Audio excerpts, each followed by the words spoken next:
I'm getting some fresh air this morning because I thought I need to get out, a bit like the shepherd. Today we're going to talk about Jesus saying, I am the good shepherd. So shepherd, sheep, we'll be talking a lot about sheep. We've got some fun facts about sheep. We've got the reading from John's Gospel, which has been dramatized by the Irons family.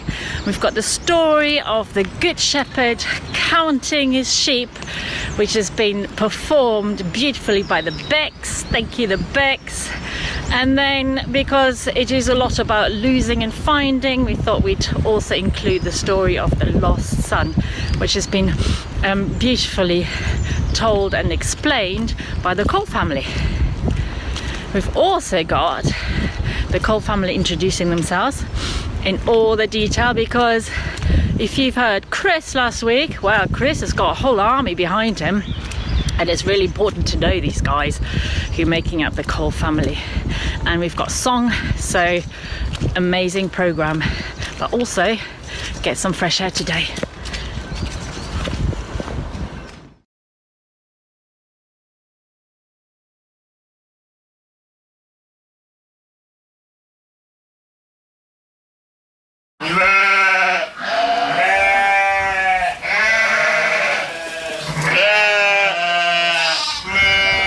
Did you know that sheep are actually really smart? So when somebody says you look sheepish, it actually means something completely different.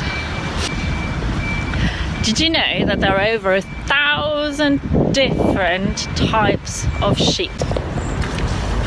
Did you know that sheep have an amazing memory? They're able to recognize 50 other sheep faces and remember them for 2 years. Did you know that sheep don't have any front teeth in their upper jaw, and they're very happy with it?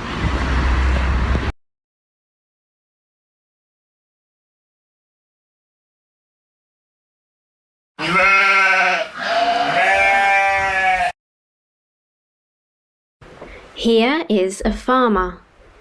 He has 100 sheep. He is counting them. 1, 2, 3, 4, 5, 6, 7, 8, 9, 10. One of his sheep is missing. Oh dear, where has it gone? Is it behind the couch? No. Is it behind the door?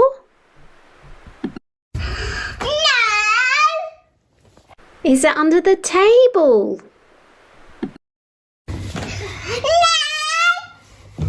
No, it is lost.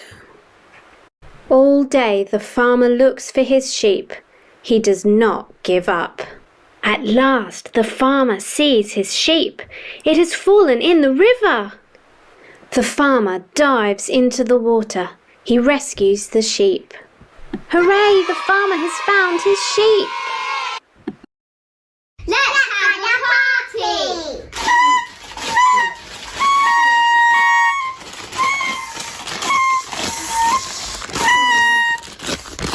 Jesus says, God is like the farmer. He loves us just like the farmer loves his sheep.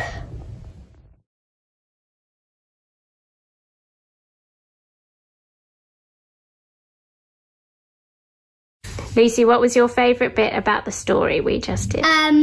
When the farmer was looking all around for the sheep. That was your favourite part. What was your favourite part, Harriet? My favourite part for looking for a sheep. Looking after the sheep.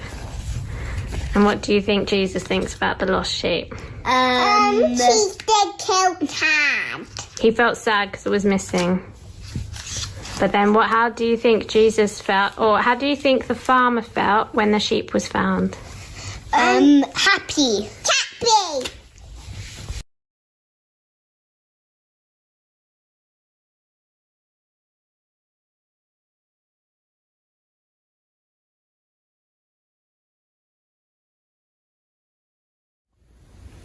I am the good shepherd.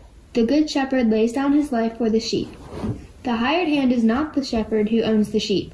So when he sees the wolf coming, he abandons the sheep and runs away. Then the wolf attacks the flock and scatters it. The man runs away because he is a hired hand and cares nothing for the sheep. I am the good shepherd. I know my sheep, and my sheep know me, just as the Father knows me, and I know the Father. And I lay down my life for the sheep. I have other sheep that are not of this sheep pen. I bring them also. They too will listen to my voice, and there shall be one flock and one shepherd. The reason my Father loves me is that I lay down my life only to take it up again.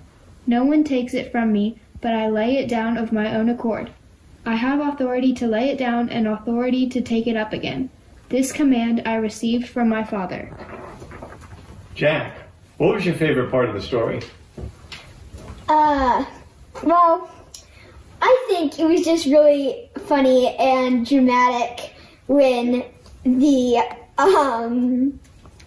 hired hand was just like, ah, and screamed.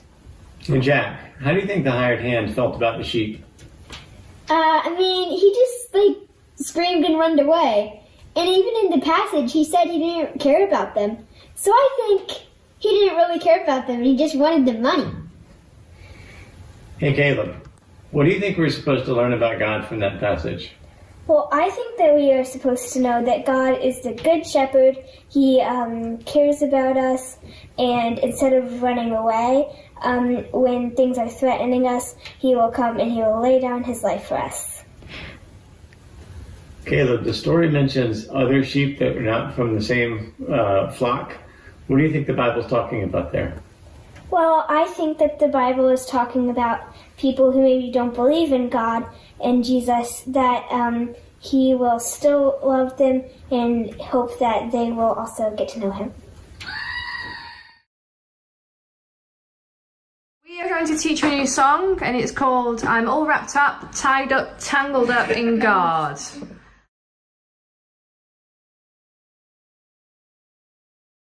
The actions are, so for I'm all wrapped up, cross your arms over your body. I'm all tied up, you have your hands in front of you with your hands clasped. And then tangled up, you bring your hands up towards you. So wrapped up, tied up, tangled up. You ready? I'm all wrapped up, I'm all tied up, I'm all tangled up in Jesus. I'm all wrapped up, I'm all tied up, tangled up in God. I'm all wrapped up, I'm all tied up, I'm all tangled up in Jesus. I'm all wrapped up, tied up, tangled up in God. Oh yeah. Now we do it faster. I'm all wrapped up, I'm all tied up, I'm all tangled up in Jesus. I'm all wrapped up, I'm all tied up, I'm all tangled up in God. I'm all wrapped up, I'm all tied up, I'm all tangled up in Jesus. I'm all wrapped up, tied up, tangled up in God. Oh yeah. I'm all wrapped up, I'm all tied up, I'm all tangled up in Jesus. I'm all wrapped up, I'm all tied up, I'm all tangled up in God. I'm all wrapped up, I'm all tied up, I'm all tangled up in Jesus. I'm all wrapped up, tied up, tangled up in God. Oh yeah. Now you can do this at home, and you can do it faster and faster and faster. I'm wrapped up, I'm tied up, oh, I'm tangled up in Jesus. I'm wrapped up in His love, I'm tied up in His love. Yeah, I'm tangled up in the Spirit, and I can feel Him in my soul. And the world can't. This is the parable of the prodigal son. A man had 2 sons and a large estate with many servants. The younger son wanted to have his inheritance early while his father was still alive. Father, give me the share of the property that will belong to me. As you wish, my son. Are you serious? So the father divided the property between them, and the younger son gathered all he had and travelled to a distant country.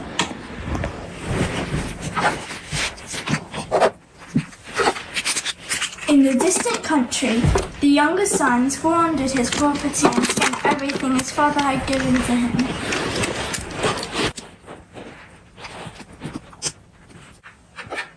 Vroom vroom.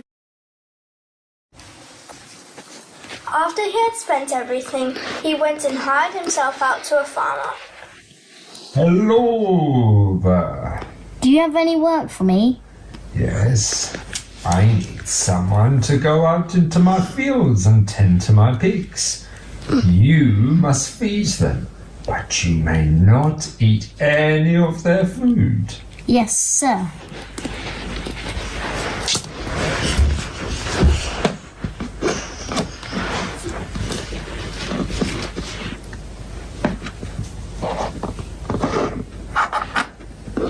The younger son fed the pigs, but realized how much his life had changed.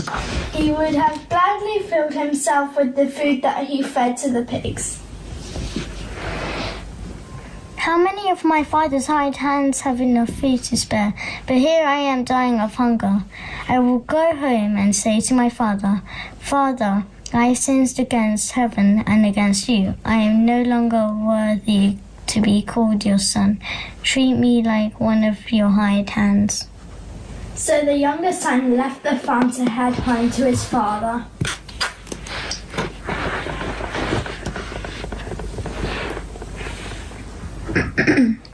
While the younger son was still far off, the father caught sight of him and was filled with compassion. He ran and put his arms around his son. Son, you are home. Father, I sinned against heaven and against you. I am no longer worthy to be called your son. Servants, quickly, bring out the best robe I have and put it on him. Put a ring on his finger and sandals on his feet. Then get a fatted calf and prepare it for us to eat as a dinner celebration. For this son of mine was dead and is alive again. He was lost and is found. They began to celebrate his return.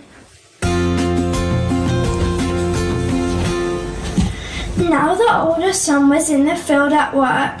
As he approached the house, he heard music and dancing. He called to one of his father's servants. What is going on? Your brother has returned, and your father is throwing him a celebration because he has come back and safe and sound. The older son became angry and refused to go into the celebration. The father came out to greet him. My son, your brother has returned. Come join in the feast. Listen, for all those years I have been working like a slave for you, and I have never disobeyed you. Yet you have never given me a young goat so that I might celebrate with my friends. But this son of yours comes back after wasting all of your property, and you killed a fatted calf for him. Son, you are always with me. All that is mine is yours.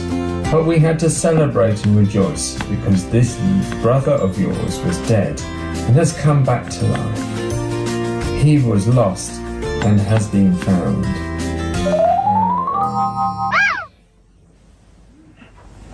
Why did the younger son want to leave his father's home and his brother as well?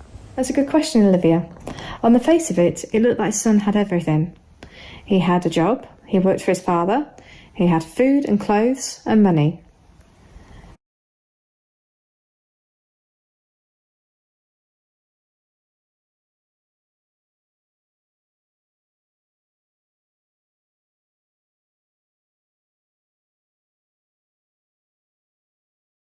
I have a question.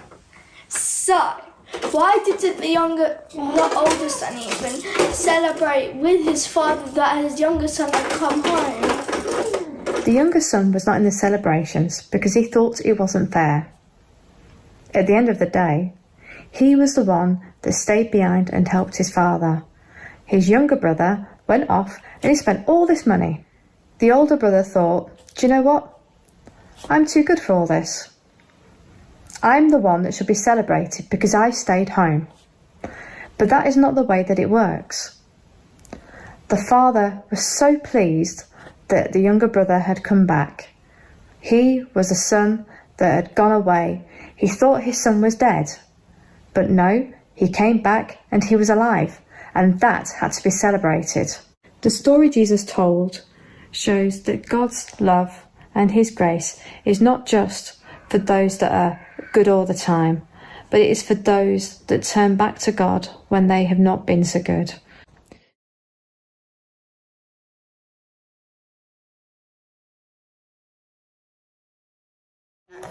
Three, 2, 1.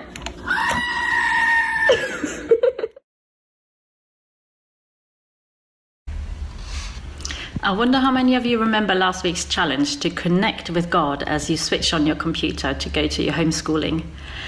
Did you manage to do it once, twice? Did you make it into a habit? It's a great habit to connect with God as you start the day. So today we've got a new challenge. It's about being thankful.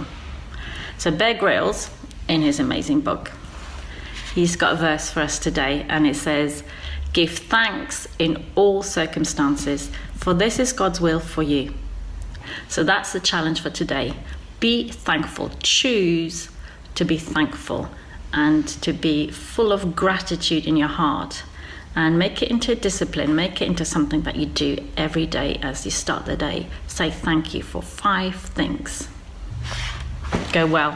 Have a really good week.